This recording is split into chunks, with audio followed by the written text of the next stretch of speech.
हर हर महादेव।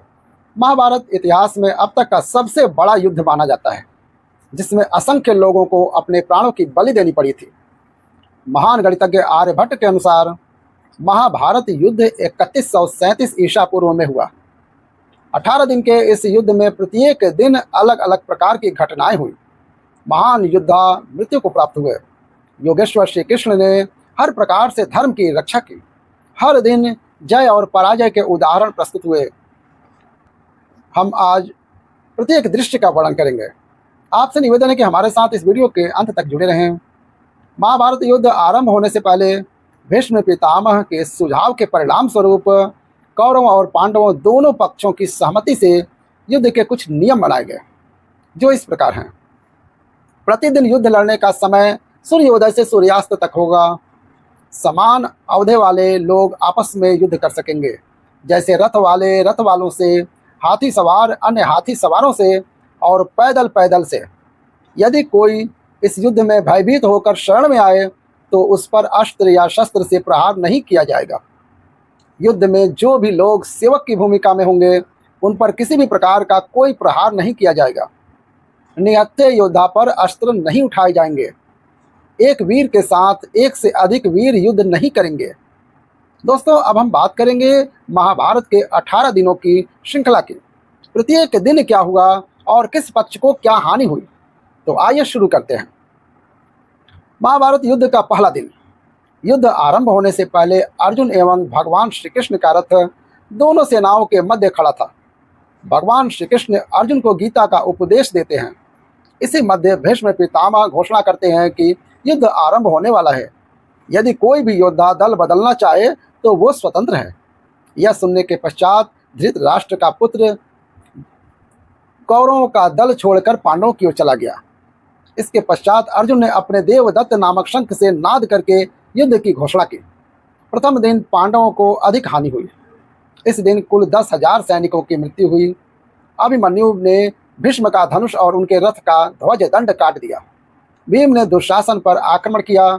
शल्य और भीष्म ने क्रमशः उत्तर और श्वेत का वध किया। ये दोनों विराट नरेश के पुत्र थे। प्रथम दिन की स्थिति देख कौरवों को विश्वास हो गया था कि वही विजयी होंगे। दूसरे दिन गुरु द्रोणाचार्य और धृष्टद्युम्न अर्जुन भीष्म के मध्य युद्ध हुआ। भीष्म के सारथी को घायल किया गया।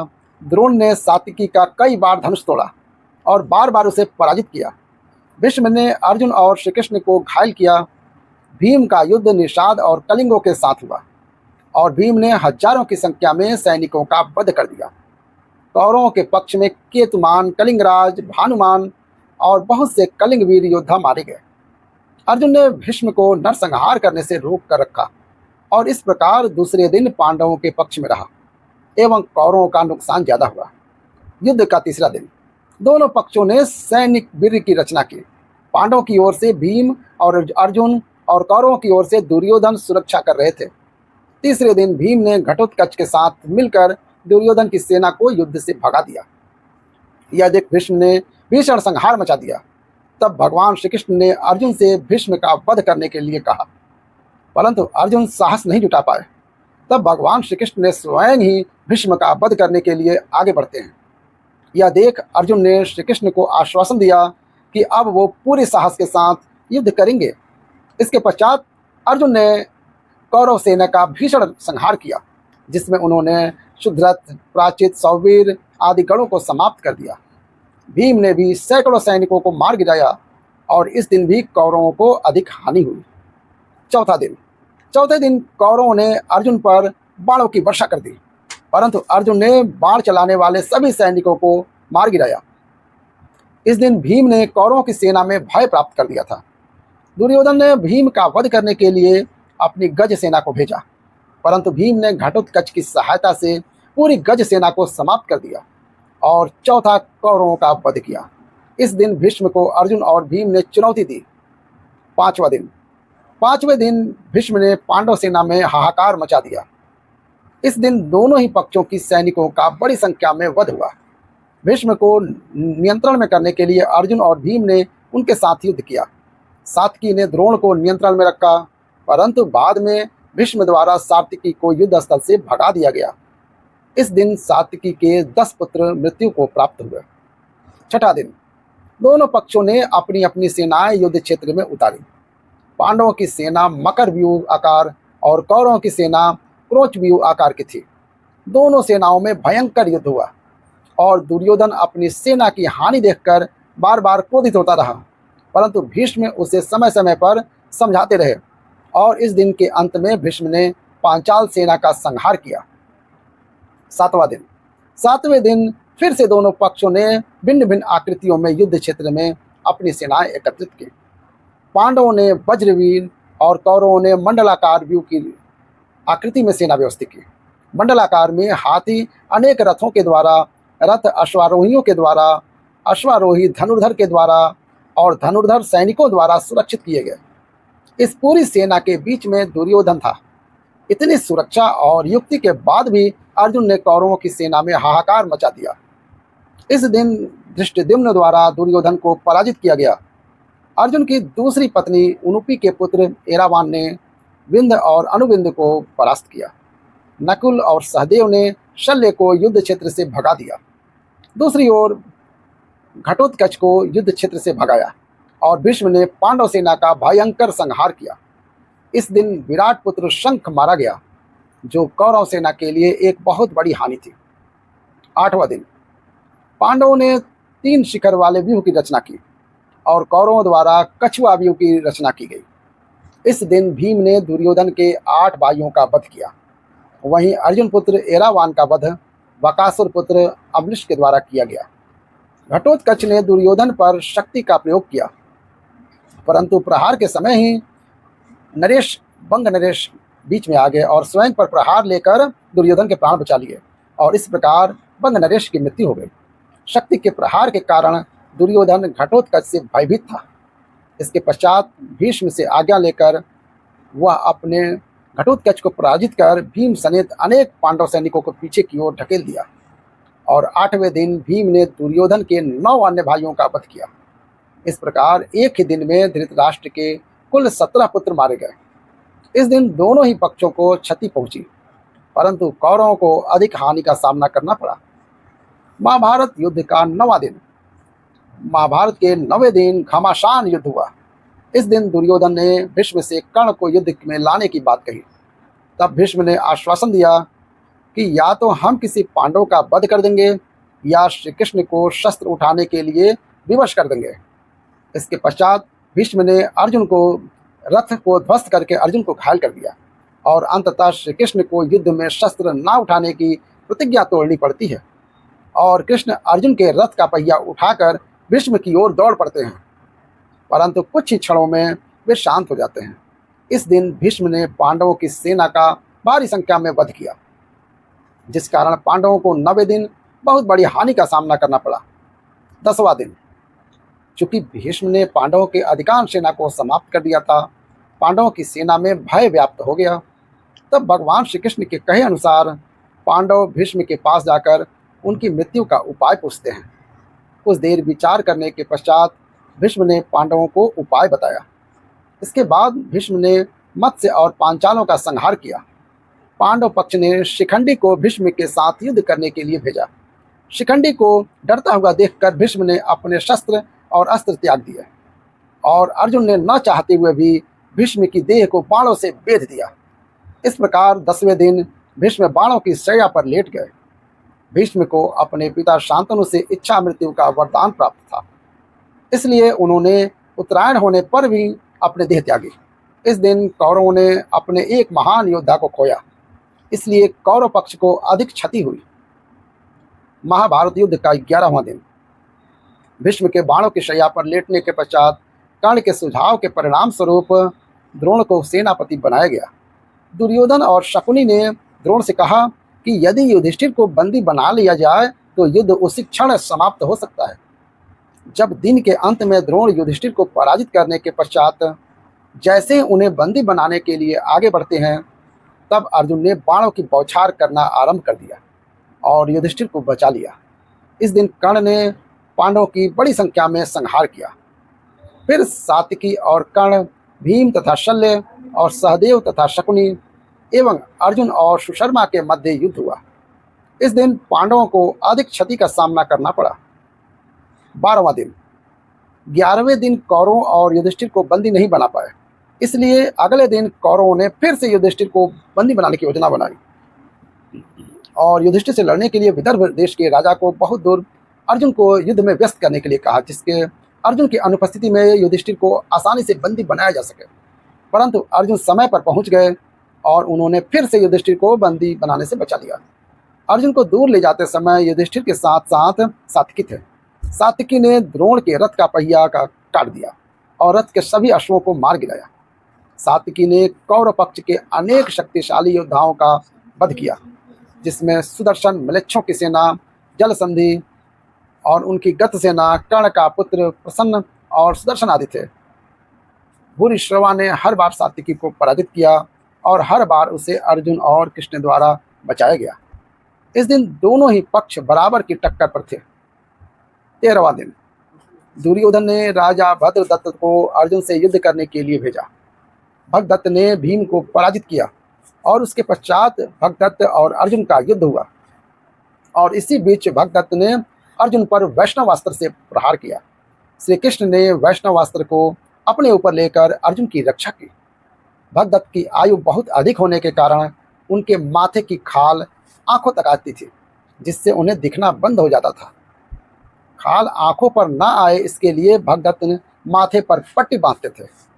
अर्जुन ने भगदत्त पर प्रहार कर उनके आंखों की पट्टी खोल दी, जिससे भगदत्त को दिखना बंद हो गया और इसी अवसर का फायदा उठाकर अर्जुन ने भगदत्त का वध कर दिया। इसी दिन ऐतिहासिक व्यूह चक्रव्यूह की रचना कौरवों द्वारा की गई। युधिष्ठिर के लिए रचे गए चक्रव्यूह को तोड़ना केवल अभिमन्यु ही जानता था, परंतु चक्रव्यूह से कैसे निकलना है ये अभिमन्यु को ज्ञात नहीं था। अभिमन्यु के साथ युधिष्ठिर, भीम और अन्य लोग भी थे। जैसे ही वे चक्रव्यूह के द्वार पर पहुंचे, उन सबको जयद्रथ ने रोक लिया और केवल अभिमन्यु ही प्रवेश कर सका। और फिर कर्ण के कहे अनुसार कौरव पक्ष के 7 महान योद्धाओं जयद्रथ, अश्वत्थामा, कर्ण, द्रोण, लक्ष्मण, दुर्योधन, शकुनी, इन सब ने मिलकर अभिमन्यु पर आक्रमण किया। अपने पुत्र अभिमन्यु के वध की सूचना से अर्जुन शोकाकुल हो उठे और अगले दिन सूर्यास्त से पहले ही जयद्रथ को मारने की प्रतिज्ञा ली। उन्होंने वचन दिया कि यदि यह संभव नहीं हो सका तो वे अग्नि समाधि ले लेंगे। इस दिन पांडव पक्ष मजबूत था, लेकिन पांडवों को अभिमन्यु की मृत्यु के कारण एक बहुत बड़ी क्षति का सामना करना पड़ा। 14वां दिन। अर्जुन के अपने समाधि प्रतिज्ञा को सुनकर कौरव बहुत प्रसन्न हुए, क्योंकि वे जानते थे कि जयद्रथ जैसे महान योद्धा को इतने कम समय में पकड़कर उसका वध करना अर्जुन के लिए संभव ही नहीं है। और साथ ही कौरवों ने निश्चय किया कि जयद्रथ को किसी भी कीमत पर वे बचा कर ही रहेंगे और अर्जुन को अग्नि समाधि लेने के लिए विवश होना पड़ेगा। द्रोण ने आश्वासन दिया कि वे जयद्रथ को बचा लेंगे और उन्होंने जयद्रथ को सेना के सबसे पिछले भाग में छिपा दिया। 14वें दिन युद्ध आरंभ होने के बाद भूरिश्रवा ने सात्विकी को घेर लिया। इससे पहले वे सात्विकी के 10 पुत्रों का वध कर चुके थे। जैसे ही वो सात्विकी का वध करने के लिए आगे बढ़े, उसी समय अर्जुन ने भूरिश्रवा के हाथ काट दिए और तभी सात्विकी ने उसका सिर धड़ से अलग कर दिया। उधर द्रोण ने तीखे भालों का प्रयोग कर ध्रुपद और विराट दोनों का वध कर दिया। इसके पश्चात भगवान श्री कृष्ण अपनी माया से सूर्य को ढक लेते हैं, जिससे यह प्रतीत हुआ कि सूर्यास्त होने वाला है। यह देख अर्जुन अपनी समाधि की तैयारी करने लगते हैं। दूसरी ओर छुपा हुआ जयद्रथ अर्जुन की अग्नि समाधि देखने के लिए अर्जुन का उपहास करते हुए बाहर आता है। तभी भगवान श्री कृष्ण ने सूर्य को अनावृत कर देते हैं और उसी क्षण अर्जुन जयद्रथ को मारकर उसका सिर उसके पिता की गोद में गिरा देते हैं। इस दिन दोनों ही पक्षों को बराबर की क्षति हुई। 15वां दिन। गुरु द्रोण और उनके पुत्र अश्वत्थामा ने अपनी विजय लगभग निश्चित कर ली थी। पांडवों का पक्ष कमजोर देखकर श्री कृष्ण युधिष्ठिर को एक युक्ति बताते हैं, जिसके अंतर्गत अश्वत्थामा के मरने की झूठी सूचना फैलानी थी, परंतु युधिष्ठिर को असत्य बोलना स्वीकार नहीं था। तब भीम ने अवंती राज के हाथी अश्वत्थामा का वध कर दिया। इसके पश्चात युद्ध क्षेत्र में बात फैल गई कि अश्वत्थामा मारा गया, परंतु हाथी। इसी बीच श्री कृष्ण ने शंखनाद किया जिससे द्रोणाचार्य को अंत के 2 शब्द नहीं सुनाई दिए। उन्होंने केवल इतना ही सुना कि अश्वत्थामा मारा गया और द्रोण को लगा कि उनका पुत्र मृत्यु को प्राप्त हो गया है। यह सुनकर वे शोकाकुल हो उठे और उन्होंने उसी समय शस्त्र त्याग दिए। इसी समय द्रौपदी के भाई धृष्टद्युम्न ने तलवार से उनका सिर काट दिया। इस दिन कौरव पक्ष ने अपने सर्वश्रेष्ठ योद्धाओं में से एक को खो दिया, इसलिए कौरवों को अधिक क्षति पहुंची। 16वां दिन। द्रोण का वध होने के बाद कर्ण को सेनापति घोषित किया गया। कर्ण पांडव सेना का भयंकर संहार करता है। उसने नकुल और सहदेव को भी पराजित किया, परंतु अपनी मां कुंती को दिए वचन से बद्ध था, इसलिए उसके कारण उन्होंने वध नहीं किया। इसलिए घटोत्कच ने युद्ध स्थल में आकर कौरवों में तबाही मचा दी। उसे नियंत्रण में कर पाना संभव ही नहीं था। तब दुर्योधन ने कर्ण से अमोक्ष शक्ति का प्रयोग घटोत्कच करने का कहा।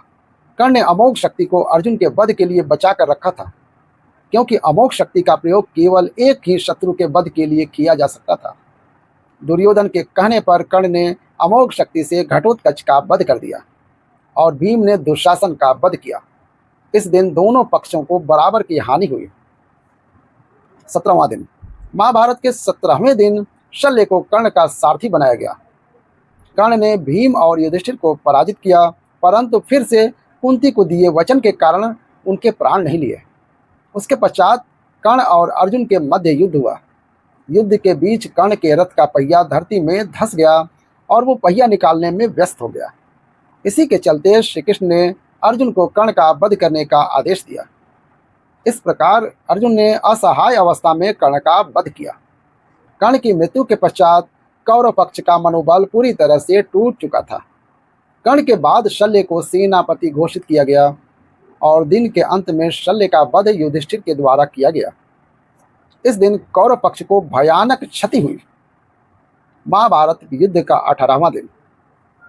18वें और अंतिम दिन कौरवों के श्रेष्ठ योद्धाओं में से केवल 3 शिष्य थे, अश्वत्थामा, कृतवर्मा और कृपाचार्य।